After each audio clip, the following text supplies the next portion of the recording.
Hey, Booktube, Sean here, and welcome to Eclectic Cove. This is the first Booktube video I filmed since I changed the name. As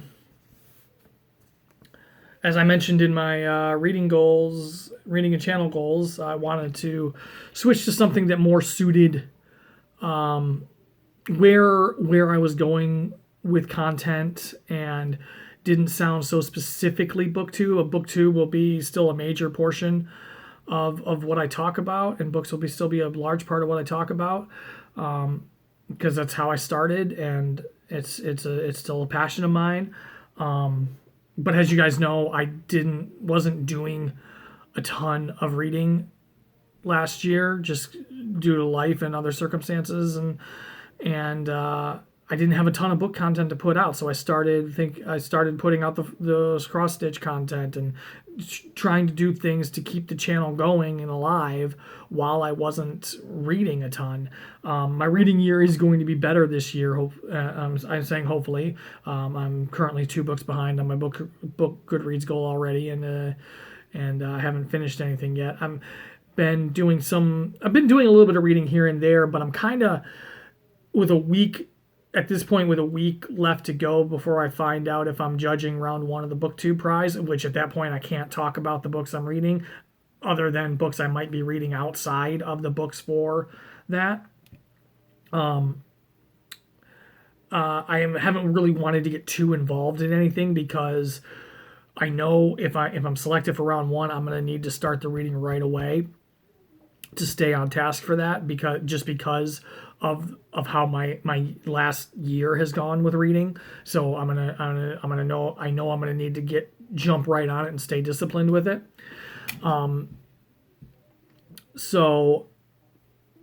But anyway, yeah, I know I had mentioned, and I've filmed a couple other videos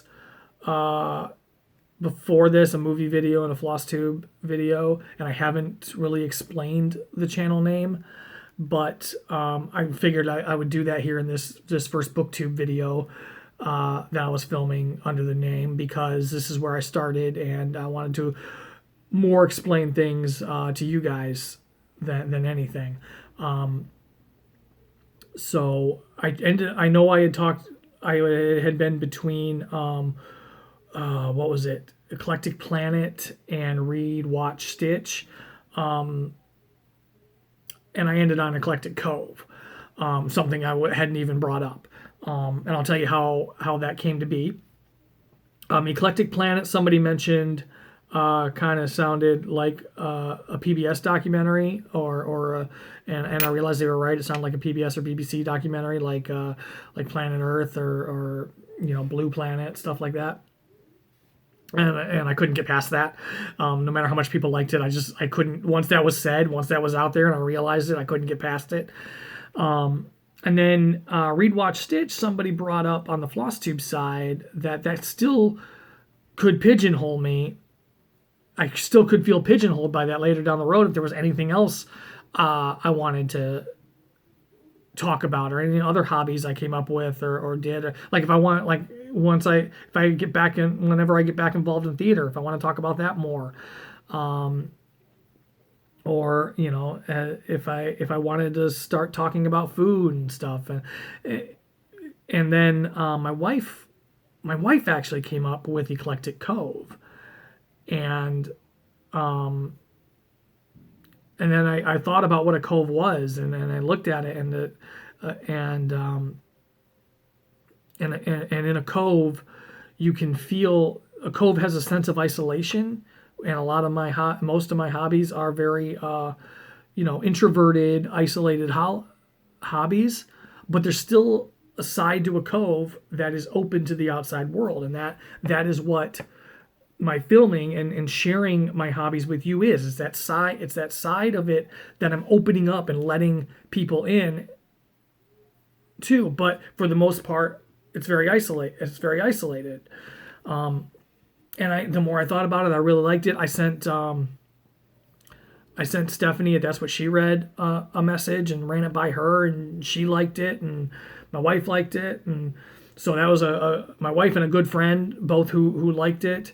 and the more I thought about it, the more I liked it. So that's what I ended up going with, Eclectic Cove. So welcome to Eclectic Cove. And what I have for you, the next couple of videos actually are going, I have a series of book haul videos coming to you. I know that's mostly the book videos I've put out have been hauls. But I have a lot of stuff that I haven't hauled from the last part of the year. So I think I got 3-part end of year book haul coming to you. The first part though is going to be, I got books in the Book Outlet Black Friday sale. And I never filmed that haul video, so here it is. I'm gonna sip a tea here real quick. Again, doing some bulk filming today. First one is Gingerbread by Helen Oyeyemi, and this is supposed to be a kind of Hansel and Gretel retelling from her. And I've actually heard mixed things about this book, but what I have read of Helen Oyeyemi's, I've read part of her White is for Witching, and the writing in that was just absolutely stunning. And I have since picked up several more of her books, because I just feel like she's an author I am going to, once I start reading them, I'm really going to fall in love with. But this is her recent Hansel and Gretel retelling. She's considered kind of a fabulous author, and she does a little bit of fairy tale retelling stuff. Not all fairy tale retelling, but she does do some fairy tale retelling. I got The Museum of Modern Love by Heather Rose, and it's inspired by a visual artist called Marina Abramovic. I don't know. I will put it here. Maybe if it focuses, maybe. She was a performance artist, and she had done this performance art piece, and I think it was, I should have looked this up. I actually, I'll be perfectly honest with you, I just noticed this as I picked it up, but I know the story. She had done this performance, pretty sure this is the person, had done this performance piece, and I think it was the Museum of Modern Art, if I'm not mistaken, and I probably am. But it was just her and a chair and a table, and people went and just watched her sitting in this structure that she had made. And I'm pretty sure that the book is based on that. It is a Stella Award winner, Australia's Women Prize for Female Authors. And I'm actually going to be using this for the Reading Women Challenge, which I did film a TBR for the Reading Women Challenge, but I can't, for some reason, get it uploaded. I've tried a couple of times, and it stalls out at 61%, and I don't know what the deal is, and I just haven't felt like re-recording it. But I will go ahead and read this. Archie Levin has reached a dead end. Unexpectedly separated from his wife, he suddenly has the space he needs to work composing film scores, but none of the peace of mind he needs to create. As he wanders the city, guilty and restless, it's almost by chance that he stumbles upon an exhibition that will change his life. The installation the fictional Archie discovers, which is based on a real piece of performance art that took place in 2010, is inexplicably powerful. Visitors to the Museum of Modern Art, okay, so I was right about that, sit across the table from the performance artist Marina Abramovic for as short or long a period as they choose. Although some go in skeptical, almost all leave moved, and the participants are not the only ones to find themselves changed by this unusual experience. Archie finds himself drawn to the exhibit. He returns day after day to watch other people sit with Abramovic, and as he does, he begins to understand what might be missing in his life and what he must do. Jacqueline of Sixpence, for me, has really raved about this book. And it's one I've been interested in for a while. And I will hopefully get it read this year because I really want to finish the Reading Women Challenge this year. And I'm using this for, I think, 2 prompts, maybe 3. Definitely 2. So, yeah. Yeah, I could use it for that prompt. Okay. Sorry, I'm just having realizations. I had Trickster Drift by Eden Robinson. This is a Canadian author. This is the sequel to her novel Son of a Trickster, which I also have, but I haven't read yet. This was both novels. Both actually were nominated for, I believe, the Scotiabank Giller Prize. I can double check that really quick because I do have a spreadsheet where I have that award on it, and I think I still have the shortlist, this year's shortlist on it. Literary award winners. Here we go. I won't read the back of this because it might spoil the first book, but it is kind of a folklore style novel. I think in the first book, the main character's comes. Yeah, I haven't read it. I don't. Why am I even trying? Okay, Scotiabank Giller. Pretty sure it was the Scotiabank Giller because I think that's the. No, not the Scotiabank Giller. The Sunburst. I'm in the wrong spreadsheet. It's not the Scotiabank Giller. The Scotiabank Giller is the literary Canadian Literary Prize. This one was a Canadian Speculative Fiction Award that I was let know about by the author David Demchuk, because he was nominated for it, and I inquired as to what it was. I was in a chat group with him for a period of time, and he told me all about it. It was the Sunburst Award. And this was shortlisted for the Sunburst Award this year. And the reason I have Son of a Trickster is it was shortlisted for the 2018 award. It won neither. Or Son of a Trickster was nominated for the 2018 award, which David Demchuk's The Bone Mother won, which is a fantastic book, and you should all go out and read it if you haven't. This year, a book called Plum Rain by Andromeda Romano-Lax one, which I do have on my Kindle.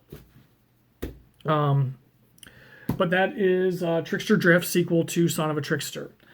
Next, I picked up, and I saw these editions on both Jacqueline and Kendra's channels, and Book Outlet had 4 of them. So I picked up some Miriam Toews novels. And Miriam Toews is an author I've been wanting to check out. I've been hearing fantastic things about her, and I just went ahead and bought some of her novels because there was Book Outlet, so they were cheap, and I needed to get up to $35 for the free shipping, and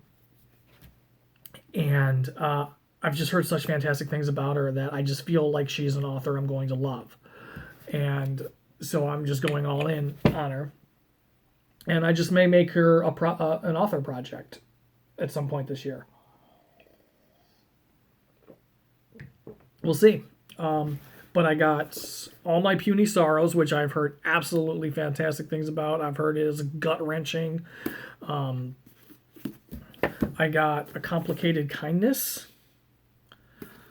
I got The Flying Troutmans. And I got Irma Voth. And these editions are just fantastic. I'm kind of on the boat with Kendra and Jacqueline on wanting to get all of these editions. And I don't even know, I haven't even read Miriam Toews yet. I have read part of Women Talking. I do have that in process. That is one of the books I've just kind of started, and I haven't fully committed to anything yet. Reading wise, I just have been reading things here and there.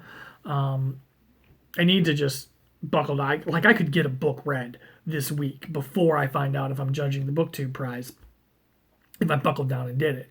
But I've also been on a big Stitchy kick recently too. So that's the Miriam Toews books I got. I picked up The Ruin of Kings by Jen Lyons. This is the first book in a new series by her, fantasy series. And the blurb is very short, so I'll go ahead and read it. Kieran grew up in the slums of Kure, a thief and a minstrel's son raised on tales of long-lost princes and magnificent quests. When he is claimed against his will as the missing son of a treasonous prince, Kieran finds himself at the mercy of his new family's ruthless power plays and political ambitions. Practically a prisoner, Kieran discovers that being a long-lost prince is nothing like what the storybooks have promised. The storybooks lied about a lot of other things, too. Dragons, demons, gods, prophecies, true love, and how the hero always wins. Then again, maybe he isn't the hero after all, for Kieran is not destined to save the Empire. He's destined to destroy it. And I haven't even really heard a ton about this, but it's just one I've been interested in, and it was a couple of bucks, so I grabbed it. And I don't know if I'll get to it this year or not. I kind of would like to, but we'll see. Because I know the second book has just come out or is coming out this year. And it'd be nice to be right on top of a series for a change instead of, like, several books behind. Like, Mark Lawrence has, like, he's finished his Red Sister trilogy, Red Sister, the Book of the Ancestor series. But now he has a new trilogy, a new series of books starting this year. He's got a book coming out this year that is not part of that, but it's set in the same world. And because I'm a publication order type of person, even though you're supposed to be able to go into the new series fresh, I'll want to have read the other series. That's the first series that's set in that world before I read it. So I'm already behind on a new trilogy that I don't even need to be behind on because you can start right there, but I already feel behind. Anyway, I got If You Leave Me by Crystal Hannah Kim. This was shortlisted for the Reading Women Award in 2018. I actually have read part of this, but I'll have to start over because it was over a year ago and I don't remember where I was because I was listening to it on audio and then I was having trouble following the audio and realized I was going to need to actually physically read it. The cover is absolutely gorgeous. That cover is just so fantastic. And this is when the communist-backed army from the north invaded her village, 16-year-old Hami Lee, along with her widowed mother and ailing brother, was forced to flee to a refugee camp along the coast. Now, for a few hours each night, she escapes her family's makeshift home and tragic circumstances with her childhood friend Kyung Han. Focused on finishing school, Kyung Hwan doesn't realize his older and wealthier cousin, Jizu, I'm trying to remember how these names were pronounced in the audio, has his sights set on the beautiful and spirited Hami, and is determined to marry her before joining the fight. But as Hami becomes a wife, then a mother, her decision to forsake the boy she always loved to ensure the security of her family sets off a dramatic saga that will have profound effects for generations to come. Richly told and deeply moving, If You Leave Me is a stunning portrait of war and refugee life, a passionate and timeless romance and a heart-rending exploration of a one woman's longing for autonomy in a rapidly changing world. I heard such fantastic things about this around the time of the Reading Women Award that year, and I haven't heard anything about it since. And it just, I remember I was into it on the audio, but just because I was having trouble following the audio, I knew I needed to read it physically, and I am excited to hopefully get to this year. And then the next two books I have, I'm not going to go into a ton of detail about because they are books 2 and 3 of a series. They are With Blood Upon the Sand and A Veil of Spears, books 2 and 3 of the Shattered Sand series, which starts with the 12 Kings of Sherakai, which will be in one of my other book haul videos, which you've heard me talk about 12 Kings of Sherakai before. I have been in the process of reading it for a long time, and I still haven't finished it. Not because it's not good, but just because my reading has been so scattered. Because I have a copy on my Kindle, but I went and I got a used copy of in hardcover after I picked up these two, the hardcovers of these two from Book Outlet, so that I would have, the series. And I still need to pick up book 4 at some point. But that is the books I got in the book haul. The Book Outlet Black Friday sale. Say that 5 times fast.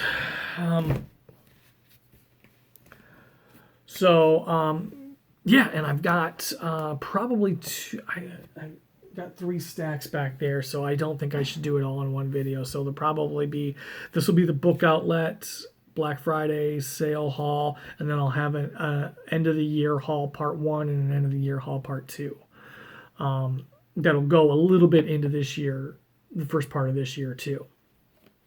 And then I should be all caught up on book hauling, I think. Yeah.